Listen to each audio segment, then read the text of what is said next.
আজকে লাউ দিয়ে মাছের মাথা রান্না করলাম। তারপরে মাছটাকে একদম ভালো করে ভেজে নিব। মাছের মাথা এটা, আর হচ্ছে ল্যাস, মাছ পিসগুলো আগে খেয়ে ফেলছি। তারপরে লাউটা ভালো করে কষিয়ে আমি এখানে পানি দিয়ে দিলাম। তারপরে এখন একটু গরম মশলা ব্যবহার করে তরকারিটা আমি নামিয়ে ফেলবো। আসসালামু আলাইকুম, কেমন আছেন সবাই? আলহামদুলিল্লাহ আমি ভালো আছি। সানভি ব্লগ থেকে সানভি মামা বলছিলাম। তো আজকে সুন্দর একটা রেসিপি নিয়ে চলে আসলাম। লাউ দিয়ে মাছের মাথা রান্না করব। আজকে বাসায় তেমন কিছু ছিল না, তো মাছের পিসগুলো আমি অলরেডি আগে খেয়ে ফেলছি। এখন দেখি মাছের মাথা আর লেজ রয়ে গেছে। তো চুলাতে পাইপেন বসিয়ে দিলাম, একটু হলুদ আর একটু লবণ মাখিয়ে নিলাম।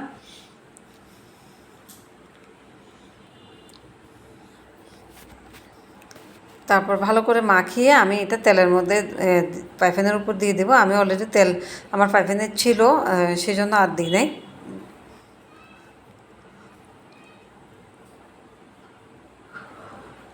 আর মাথাটা আমি যেটা বেশি বড় মাথা ওটাকে দু টুকরো করলাম, আর যেটা ছোট সেটা আস্তই রেখে দিছি, কারণ মাথা কাটতে পারছিলাম না। আর লেস আছে দুইটা, সেটাও দিয়ে দিলাম। তারপরে এই তো মাছ ভাজা আমার হয়ে গেছে। এখন উল্টে পাল্টে দিব। এদিকে মাছ ভাজতে দিয়ে আমি লাউটা কেটে নিচ্ছি। লাউটা অনেক কিউট।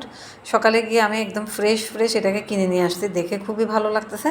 আর অনেক দিন হয় লাউ তরকারি খাই না, তো ভাবলাম যে মাথা দিয়ে খাই। সবসময় তো চিংড়ি মাছ বা এটা সেটা দিয়ে খাওয়া হয়, কিন্তু আজকে আমি এটা দিয়ে খাবো। কিন্তু চামড়াটা ছিলতে গিয়ে ছিলতে পারতেছিলাম না, কারণ এটা বেশি লম্বা, সে কারণে। তো যতটুকু পারলাম অতটুকু ছিললাম। তারপরে এটাকে আমি মাঝখান দিয়ে টুকরা করে ফেলবো।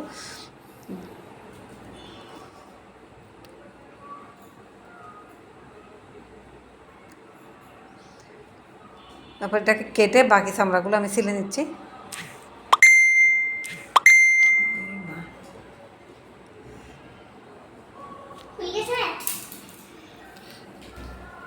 তারপরে এটা আমি আজকে অর্ধেক রান্না করব, আর অর্ধেকটা আমি রেখে দিব। তো আমি এটা কাটতে কাটতে আমার মাছের এক পিস হয়ে গেছে, তার পিসটা উল্টে দেবো, একদম ভালো করে ভাজবো।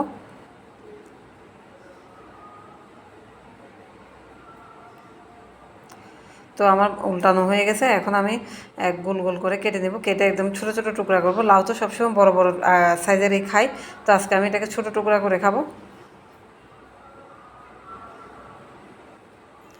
এই তো টুকরা করে নিচ্ছি।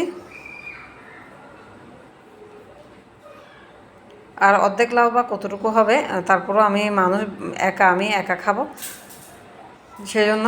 তারপরে এইটুক লাউ আমি ধুয়ে নিব।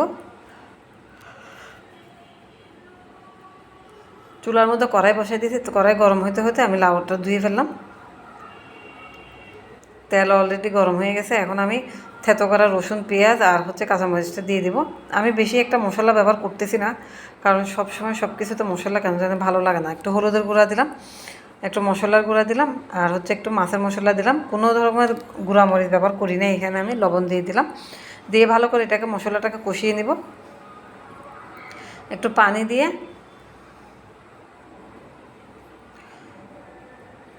এখন আমি লাউটা দিয়ে দিলাম। আমার মশলা কষানো হয়ে গেছে, সুন্দর একটা ঘ্রাণ বেরোচ্ছে মাছের মশলা। তো একদম উল্টে পাল্টে দিয়ে আমি এটাকে আবার কিছুক্ষণ ঢাকনা দিয়ে রাখবো।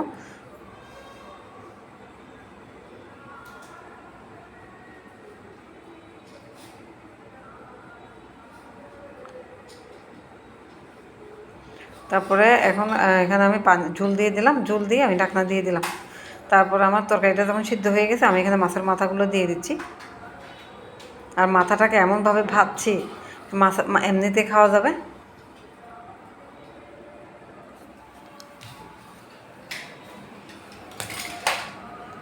তারপর উপরে আমি একটু গরম মশলার গুঁড়া ছড়িয়ে দিলাম।